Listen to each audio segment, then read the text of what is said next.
بسم اللہ الرحمن الرحیم۔ السلام علیکم، آپ دیکھ رہے ہیں الف نیوز اور میں ہوں آپ کے ساتھ ماجد علی۔ شامل کرتے ہیں پاکستان اور دنیا بھر سے breaking news head lines.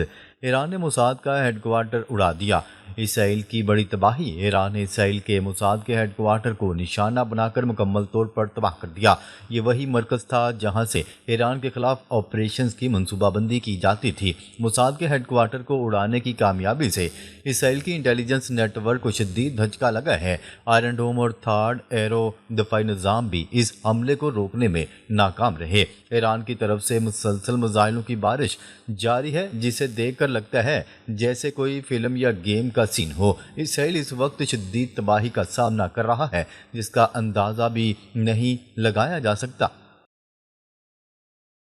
Iran نے قطر اور کویت پر حملوں کی ذمہ داری امریکہ اور اسرائیل پر ڈال دی۔ ایران نے قطر کے ڈی سیلینیشن پلانٹ پر ہونے والے حملے کی ذمہ داری امریکہ اور اسرائیل پر عائد کر دی۔ ایرانی فوج کے ترجمان کا کہنا ہے کہ ہم کسی کا ڈر نہیں رکھتے اور حملے کی تصدیق کرتے ہیں۔ ایران نے خلیجی ممالک کو خبردار کیا کہ اسرائیل اور امریکہ ان کے خلاف سازش کر رہے ہیں۔ ایران کا موقف ہے کہ یہ حملے ایران پر الزام لگانے کے لیے کیے جا رہے ہیں۔ خلیجی ممالک کو الرٹ رہنے کی ہدایات کی گئی ہیں۔ ایران اب کھل کر امریکہ اور اسرائیل کی مشترکہ کارروائیوں کا مقابلہ کر رہا ہے۔ امریکہ میں شدید بحران، جرنیل اور آرمی چیف فارغ، معاشی تباہی کا اندیشہ۔ امریکہ نے جنگ کے دوران آرمی چیف سمیت متعدد جرنیلوں کو فارغ کر دیا۔ پینٹاگون کے چیف نے مزید 2 جرنیلوں کو برطرف کر دیا ہے۔ امریکہ کی معیشت شدید دباؤ کا شکار ہے، اسٹاک مارکیٹ گر رہی ہے، ڈالر کمزور ہوتا دکھائی دے رہا ہے اور سونے کی قیمتیں آسمان چھو رہی ہیں۔ امریکہ میں لاکھوں لوگ سڑکوں پر نکل آئے ہیں اور نیتن یاہو کی جنگ ختم کرنے کا مطالبہ کر رہے ہیں۔ فوج کے اندر بغاوت کے آثار ہیں کیونکہ جرنیل اسرائیل کی خاطر جنگ لڑنے سے انکار کر رہے ہیں۔ امریکہ تاریخ کے بدترین بحران سے گزر رہا ہے۔ ایران نے جنگ کو عالمی جنگ بنا دیا، امریکہ اور اسرائیل تنہا پڑنے لگے۔ ایران نے اس جنگ کو صرف امریکہ اور اسرائیل کی جنگ سے نکال کر پوری دنیا کی جنگ بنا دیا ہے۔ یورپ، چین اور دیگر ممالک امریکہ کے خلاف ہو گئے ہیں اور نیٹو بھی غیر فعال نظر آ رہا ہے۔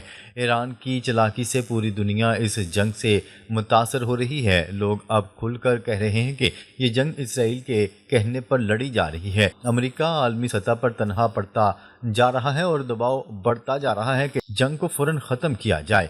ایران کی حکمت عملی نے امریکہ کو شدید مشکلات میں ڈال دیا ہے۔ ایران کے میزائل اب بھی طاقتور، امریکہ اور اسرائیل کے دعوے جھوٹے ثابت۔ نیو یارک ٹائم نے انکشاف کیا ہے کہ امریکہ اور اسرائیل کے حملوں کے باوجود ایران اپنے میزائل لانچرز کو تیزی سے ٹھیک کر رہا ہے۔ زیر زمین بنکرز میں چھپے ہتھیار چند گھنٹوں میں دوبارہ تیار ہو جاتے ہیں۔ امریکی انٹیلیجنس خود تسلیم کر رہی ہے کہ ایران کے پاس اب بھی بڑی تعداد میں میزائل اور لانچرز موجود ہیں۔ ایران حملے جاری رکھنے کی پوری صلاحیت رکھتا ہے۔ لانچ ریٹ تھوڑا کم ہوا ہے مگر ایران اپنے اثاثوں کو بچا کر اور چھپا کر استعمال کر رہا ہے۔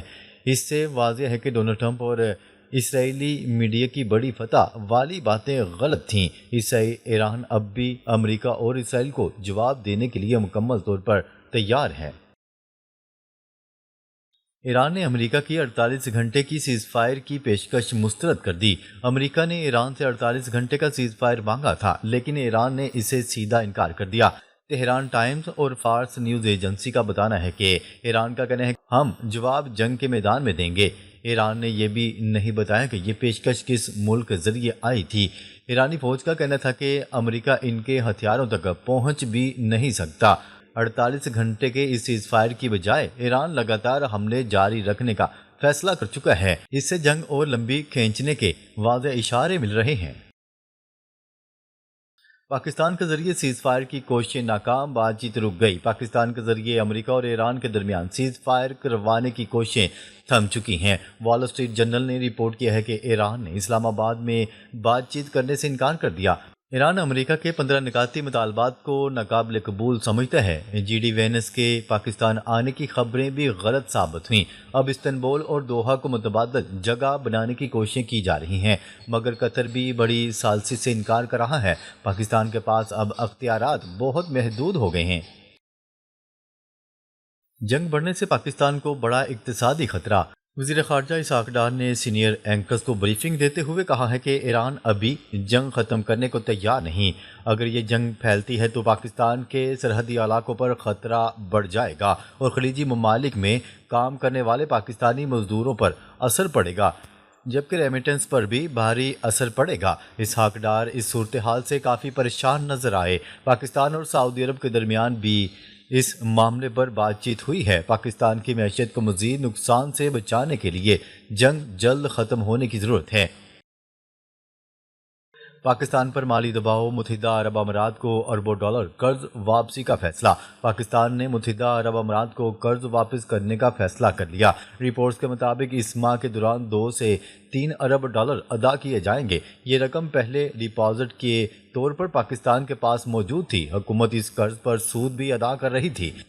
اب نئے ذرائع سے کم شرح سود پر فنڈز حاصل کرنے کی کوششیں جاری ہیں۔ ماہرین کے مطابق یہ اقدام مالی دباؤ کو کم کر سکتا ہے، تاہم زر مبادلہ ذخائر پر اس کے اثرات بھی ہو سکتے ہیں۔ معاشی صورتحال پر اس فیصلے کے دوررس نتائج سامنے آئیں گے۔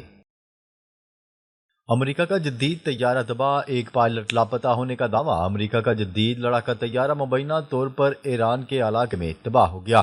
حادثے کے بعد 2 پائلٹ نے ایجیکٹ کیا، جس سے صورتحال مزید سنگین ہو گئی۔ ایک پائلٹ کو امریکی فورسز نے فوری طور پر ریسکیو کر لیا، جبکہ دوسرا پائلٹ تاحال لاپتہ بتایا جا رہا ہے۔ مختلف ذرائع کے مطابق خدشہ ظاہر کیا جا رہا ہے کہ وہ ایران کے قبضے میں جا چکا ہے۔ اس واقعے نے خطے میں کشیدگی کو مزید بڑھا دیا ہے۔ امریکی حکام مسلسل سرچ آپریشن جاری رکھے ہوئے ہیں، لیکن ابھی تک لاپتہ پائلٹ کے بارے میں کوئی واضح معلومات سامنے نہیں آ سکیں۔ ریسکیو آپریشن پر حملہ، بلیک ہاک ہیلی کاپٹر بھی نشانہ بن گیا۔ لاپتہ پائلٹ کی تلاش کے دوران امریکہ نے بڑا ریسکیو آپریشن شروع کیا۔ اس آپریشن میں بلیک ہاک ہیلی کاپٹر اور دیگر وسائل استعمال کیے گئے، تاہم دعویٰ کیا جا رہا ہے کہ ایرانی دفاعی نظام نے اس آپریشن کو نشانہ بنایا۔ ایک بلیک ہاک ہیلی کاپٹر کے تباہ ہونے کی اطلاعات بھی سامنے آئی ہیں۔ اس کے علاوہ مزید فضائی اثاثوں کو بھی نقصان پہنچنے کی خبریں ہیں۔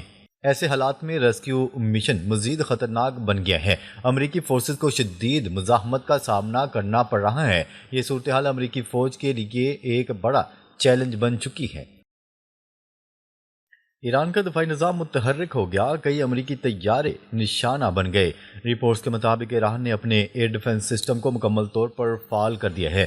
دعویٰ کیا جا رہا ہے کہ F-35، F-15 اور A-10 جیسے لڑاکا طیاروں کو نشانہ بنایا گیا ہے۔ اگر یہ اطلاعات درست ہیں تو یہ ایک غیر معمولی پیش رفت ہے۔ ایرانی دفاعی صلاحیتوں پر عالمی سطح پر بحث شروع ہو گئی ہے۔ ماہرین اس صورتحال کو طاقت کے توازن میں تبدیلی قرار دے رہے ہیں۔ امریکہ کے لیے یہ معاملہ سفارتی اور عسکری دونوں لحاظ سے اہم ہے۔ خطے میں مزید کشیدگی کے امکانات بڑھ گئے ہیں۔ دنیا بھر کی نظریں اب اس تنازع پر مرکوز ہیں۔ امریکہ کی فضائیہ پر بڑا دھچکا، ڈونلڈ ٹرمپ نے ہنگامی میٹنگ طلب کر لی۔ امریکہ کی فضائیہ کی تاریخ کا یہ سب سے تباہ کن دن گزرا ہے۔ ایران نے تقریباً 5 ڈرون بھی مار گرائے ہیں۔ ڈونلڈ ٹرمپ نے اس بڑی تباہی پر ہنگامی میٹنگ طلب کر لی ہے۔ فوج کے اندر بغاوت کے آثار نظر آ رہے ہیں اور کئی جرنیلوں کو فارغ کر دیا گیا ہے۔ امریکہ کی فضائی طاقت شدید متاثر ہوئی ہے اور اب اس کی ساکھ کو بہت بڑا نقصان پہنچا ہے۔ ماہرین کا کہنا ہے کہ یہ امریکہ کے لیے سب سے بڑا فضائی نقصان ہے جو کبھی نہیں دیکھا گیا۔ لاپتہ امریکی پائلٹ کی تلاش، ایران نام کا اعلان کر چکا۔ ایران میں ایک امریکی پائلٹ ابھی تک لاپتہ ہے جس کی تلاش جاری ہے۔ ایران نے پائلٹ کو پکڑنے والے کو کروڑوں روپے، میڈل اور دیگر انعامات دینے کا اعلان کیا ہے۔ امریکہ نے پائلٹ کو بچانے کے لیے 2 بلیک ہاک ہیلی کاپٹر بھیجے جو ایرانی فائرنگ میں شدید متاثر ہوئے۔ پائلٹ سرچ آپریشن کے دوران امریکہ کو مزید نقصان اٹھانا پڑا۔ ایرانی عوام اور سیکیورٹی فورسز پائلٹ کو گرفتار کرنے کے لیے سرگرم نظر آئے۔ امریکہ کا دعویٰ ہے کہ ایک پائلٹ کو بچا لیا گیا ہے جبکہ دوسرے کی کوئی تصدیق نہیں ہو سکی۔ امریکہ کی معاشی تباہی کا اندیشہ، اسٹاک مارکیٹ اور ڈالر پر شدید اثرات۔ امریکہ کی فضائی تباہی کی وجہ سے پیر کو اسٹاک مارکیٹ کھلنے پر بڑی گراوٹ متوقع ہے۔ گولڈ کی قیمتوں میں اضافہ اور امریکی ڈالر کی قدر میں کمی کا بھی اندیشہ ہے۔ سرمایہ کار امریکہ کی کمزوری دیکھ کر محفوظ پناہ گاہوں کی طرف جا رہے ہیں۔ چین اس صورتحال سے بہت فائدہ اٹھا رہا ہے اور یوان کی طلب بڑھ رہی ہے۔ امریکہ کی دفاعی صنعت اور معیشت پر اس جنگ کے منفی اثرات پڑنے لگے ہیں۔ ماہرین کا کہنا ہے کہ یہ تباہی امریکہ کی سپر پاور کی حیثیت کو شدید نقصان پہنچا رہی ہے۔ ناظرین، اب تک کے لیے اتنا ہی۔ مزید خبریں لے کر بہت جلد آپ کی خدمت میں حاضر ہوں گے۔ تب تک کے لیے اپنا خیال رکھیے گا۔ اللہ نگہبان۔